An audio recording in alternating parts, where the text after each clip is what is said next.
হাদির হত্যাকাণ্ডের পরে 24 ঘন্টা টাইম দিয়েছে ইনকলাব মঞ্চ, হয়তো 24 ঘন্টা, গতকালকে জানাজা হয়েছে 2টায়, আজকে 24 ঘন্টা শেষ হয়ে গেছে, এখন পর্যন্ত তো করা হয় নাই, খুনিকে ধরা যায়নি।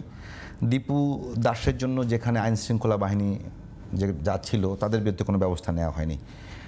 আপনি কি সংঘবদ্ধ কিছু দেখেন কিনা আগামী নির্বাচন কেন্দ্রে? আরেকটা বিষয়, এন্টি ইন্ডিয়ান সেন্টিমেন্ট বাংলাদেশের রাজনীতিতে বড় একটা ইস্যু। হাদিকে হত্যার মধ্য দিয়ে সেটা কি উস্কে গেল কিনা, আর সেইটা কোনো জায়গায় ব্যবহৃত হতে পারে কিনা? এখন বাংলাদেশের যে সার্বিক অবস্থা, আমরা কেউ কারো ক্ষতি করতে সক্ষম নই সংঘবদ্ধভাবে। না আমরা ভারতে কোনো ক্ষতি করতে পারবো, না জামাত বিএনপি কোনো ক্ষতি করতে পারবে, না বিএনপি জামাতের কোনো ক্ষতি করতে পারবে, না যাকে বলা হয় কোনো একটা মানে group wise under command, certain command and chain of command, এরকমভাবে সংঘবদ্ধ হয়ে ভালো কিছু করা অথবা মন্দ কিছু করা এটা সম্ভব।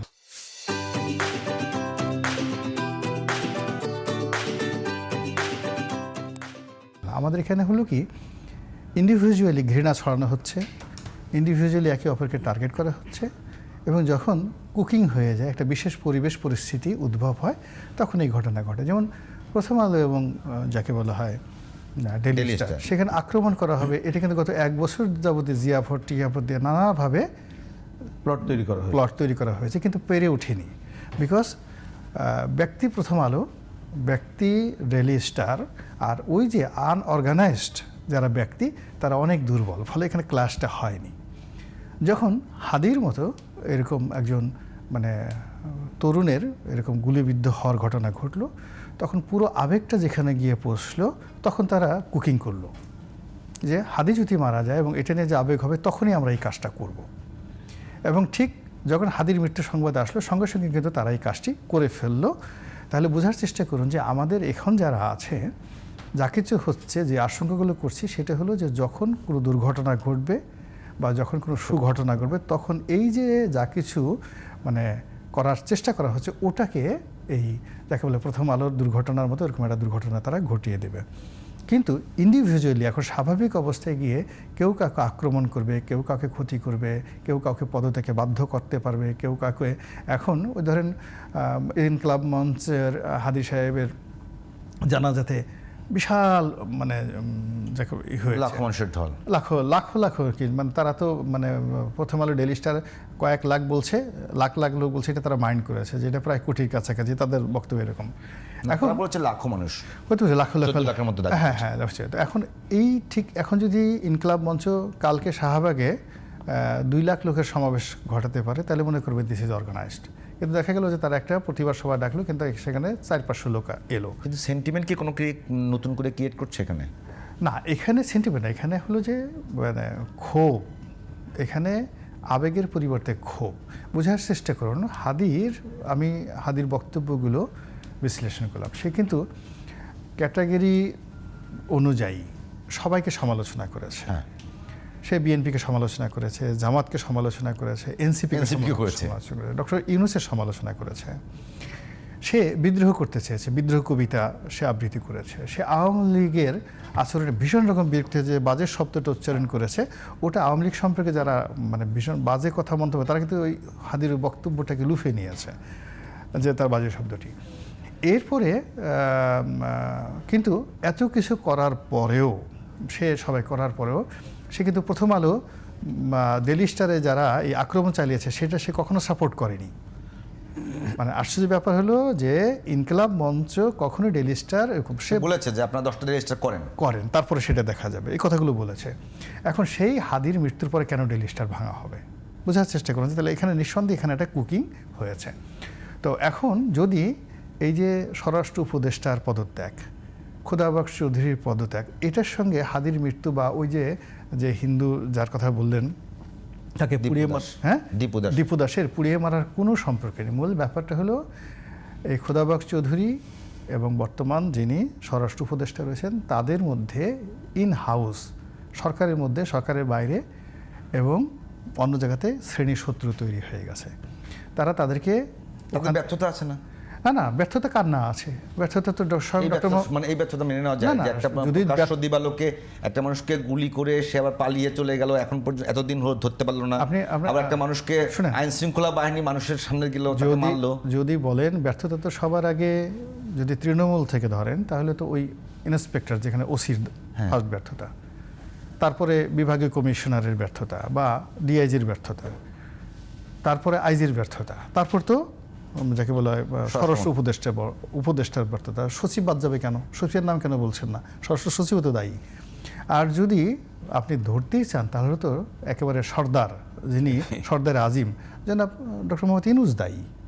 কিন্তু আমরা তো এই কাজগুলো জুলুম করছি না। মূল ব্যাপার হলো এখানে আপনি যেখানে প্লেস অফ অকারেন্স ধরেন আর রেসপন্সিবল পার্সন ধরেন, যে ওই এলাকার তাকে ধরেন না কেন? আপনি ওই যেখানে ভারপ্রাপ্ত কর্মকর্তা ছিলেন বা ওই জেলার যিনি এসপি ছিলেন, এই দুজনকে ভালো মতো আপনি ধরেন, তাহলেই তো হয়ে যায়। কিন্তু এখানে মনে করেন যে একটা ঘটনা, ওখানে একটা ঘটনা ঘটছে বা হাদি এখানে ঘোরাফেরা করে বা ঘটছে, এখন তার জন্য আপনি স্বরাষ্ট্র উপদেষ্টার পদত্যাগ চাইবেন, সেটা করছেটা কি? মূল ব্যাপার হলো যে এটা তো তারা অন্তর্বর্তীকালীন সরকারের একটা নির্দিষ্ট মানে যাকে বলে তারা এজেন্ডা বাস্তবায়ন করতে আসছে, এখানে একটা টিম কাজ করছে। সেই টিমের যদি আপনি তাকে আলাদাভাবে ধরতে চান, তাহলে আপনি ডক্টর মোহাম্মদ ইউনূসের পদত্যাগ চাচ্ছেন না কেন? তাকে রেখে উনি যে ডক্টর ইউনূস এই এখন মানে স্বরাষ্ট্র উপদেষ্টার নাম কি এখন এই ভদ্রলোকের, ভাই মনে আছে, আমার মনে আসতেছে না এই মুহূর্তে ভদ্রলোকের নাম, তা ওনাকে যে সিলেক্ট করেছে এখন সেই, তো 2 দিন পরে যদি এনারা বাদ দিয়ে দেন দেখবেন এর সাথে খারাপ আর একটা সিলেকশন করেছে। কারণ হলো যখন উনি সিলেকশন করেছেন গত বছর আগস্ট মাসে, তখন উনি এখনকার চাইতে অনেক শক্তিশালী ছিলেন, মন মেজাজ ভালো ছিল, ওনার স্বপ্ন ছিল। আর এখন ডক্টর মোহাম্মদ ইউনূস খুব বিরক্ত, বলে এই ভদ্রলোক চলে গেলে এরপরে যাকে দেওয়া হবে সে আরও খারাপ হবে। তো যার জন্য হয় কি যে আপনি যদি চেঞ্জই করতে চান তো ডক্টর মোহাম্মদ ইউনূসকে চেঞ্জ করেন, কিন্তু সেটা না করে আপনি এই লোকটার প্রতি যখন আপনি টার্গেট করছেন, তাহলে ওই পদে কাউকে বসানোর চিন্তা করা হচ্ছে। বা উনি এমন কতগুলো জায়গাতে, এই ভদ্রলোকের যে সৎ মানুষ, ভালো মানুষ, অনেস্ট মানুষ, আমাদের এখানে যে জিনিসটা সে যে গত স্বরাষ্ট্র মন্ত্রণালয়ে বসে কোথাও চাঁদা নিয়েছে, একটা পয়সা ঘুষ খেয়েছে, দুর্নীতি করেছে, এটা নিয়োগ করেছে, বদলি করেছে, ওনার একটা ইবলিসও তো ওনার সম্পর্কে কথা বলতে পারবে না। তো এখন যদি আপনি ব্যর্থতা ধরেন, কার না ব্যর্থতা আছে? কিন্তু আমরা তো জায়গা মতো মূলত হলো যে তার কারণে একটা ওখানে বিরাট স্বরাষ্ট্র মন্ত্রণালয় কেন্দ্রিক একটা বিরাট লেনদেন আছে, হাজার হাজার কোটি টাকার লেনদেন আছে, নিয়োগ আছে, বদলি আছে, এই বেচার এই কাজগুলো করতে পারছে না, করতে বাধা দিচ্ছে, এই কারণে এখন তাকে সরাতে হবে। তো এই জিনিসগুলো না তাকে কুকিং করা হচ্ছে, এই কুকিংয়ের ফাঁকে এই যে একটা ঘটনা ঘটছে, এখন এইটাকে নিয়ে তাকে অনেকে তো বিপ্লবী সরকারের কথাও বলছে। ও তো বিপ্লবী সরকার তো আজকে থেকে না, প্রথম দিন থেকে বিপ্লবী সরকার। বিকজ এখানে বড় বড় মানে সমন্বয়ক, বড় বড় দায়িত্বশীল যারা ছিলেন তারা তো বলছেন যে এই বিপ্লব মানে পরিপূর্ণ করবেন, সাজিদ নিজেই স্ট্যাটাস দিয়ে বলেছেন। এখন এরা যে বলেছে তার আগের থেকে জনাব ফরহাদ মাজহার থেকে শুরু করে অন্যান্য যারা আছে, মাহমুদুর রহমান সাহেব যারা আছেন, যারা এই বিপ্লবীদের ফাদার বলা হয় যাদেরকে, আধ্যাত্মিক গুরু বা পিতা, যাদেরকে বিপ্লবের পিতা, তো তারা তো প্রথম দিন থেকেই ওপেনলি এবং যাকে বলা হয় অনেস্টলি তারা বলছে যে এই সরকার অবৈধ, এই সরকারকে যদি বৈধতা পেতে হয় তাহলে ওই সংবিধানটা ছুঁড়ে ফেলে দিয়ে আপনার এই শহীদ মিনারে এসে শপথ নিতে হবে এবং বিপ্লবী সরকার করতে হবে। তো কাজেই গুরু যেখানে 14 মাস আগে বলেছে, তা শিষ্যরা এখন বলছে এটার মধ্যে আমি তো নতুনত্ব কিছু দেখেন, যতদিন ক্ষমতায় থাকবে, তাদের শক্তি সামর্থ্য আছে, এই কথাটা তারা বলার চেষ্টা করবে এবং সামনে যদি কখনো আবার কোনো সুযোগ পায়, তারা প্রথম কাজ হবে তাদের এই মানে যাকে বলা হয় বিপ্লবী সরকার বাস্তবায়ন। সেই কোনো সুযোগ পাওয়ার কোনো সুযোগ আছে কিনা? না, আমি স্ট্রেট বলি যে না, আমি কোনো সুযোগ দেখছি না। যদি শব্দটা তো বলতেই হচ্ছে যে এখনকার অন্তর্বর্তীকালীন সরকার তারা কোনো একটা নৈরাজ্যকর পরিস্থিতি তৈরি করার সুযোগ না তৈরি করে। সেই সামর্থ্য কমতি দেখা যাচ্ছে প্রিন্স ভাই।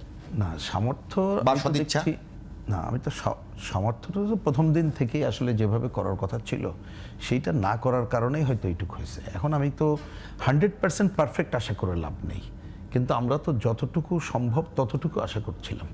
এবং ওনাদের কাছে তো একটা বড় সুযোগ ছিল, কারণ সব রাজনৈতিক দলগুলো তো তাদের এইটুক কাজের জন্য তো সমর্থন করেছে, নানা ভিন্ন মত ছিল, সেই ভিন্ন মতটুক বাদ দিয়ে তো ওনারা তো সেই কাজটাই করলেন না। এখন সেটা তারা মূল্যায়ন করুক, আমরা নিশ্চয়ই ভবিষ্যতে মূল্যায়ন হবে যে টিম হিসাবে কি করছে, কারোর উদ্দেশ্য ঠিক ছিল কিনা, একজন আরেকজনের ছিল কিনা, ইউনাইটেড টিম কিনা। আমি বলছি সেটা মূল্যায়নের জন্য আমরা রেখে দেই। আমাদের এখন দরকার যেটা, কারণ আপনি দেখেন যে নতুন কোনো কিছু যদি হয় তাহলে নতুন নতুন নৈরাজ্যকর পরিস্থিতি কিন্তু সৃষ্টি হবে। দেখুন এখানে অনেক আলোচনার আমি একটা ছোট্ট রিপিটই করি। ধরেন কোনো একটা কিছু কারোর উদ্দেশ্য ছিল, শেষ করতে সে হবে কিন্তু অপেক্ষা করছে কি কোনো একটা ঘটনার জন্য। ঘটনার জন্য। রাইট। সেটাই তো যেটা রনি বললেন, আমি এই জন্য বললাম যে কথাটাকে আমি রিপিট করছি। তাহলে এখন সরকার মানে যারা আছে তাদের প্রধান দায়িত্ব কি, তারা যে ঘটাইতে চায়, আমি ঘটাইতে পজিটিভ জায়গাটা ভোট ঘটাইতে চাওয়ার কথা, ওই কাজটা তারা মনোনিবেশ করুক। তার জন্য সাইডে অন্য কিছু যাতে না ঘটানো যায়, তার জন্য জিরো টলারেন্স ধরে তারা যদি কাজটা করতে পারে, তাহলে অন্ততপক্ষে গণতন্ত্রের পথে হাঁটার দিকে যেতে পারবো। না একটা step দীর্ঘমেয়াদী নতুন নতুন সংকটে পড়বো, যা পুরো মানুষকেই আর একটা অশান্ত পরিবেশ নিয়ে যাবে।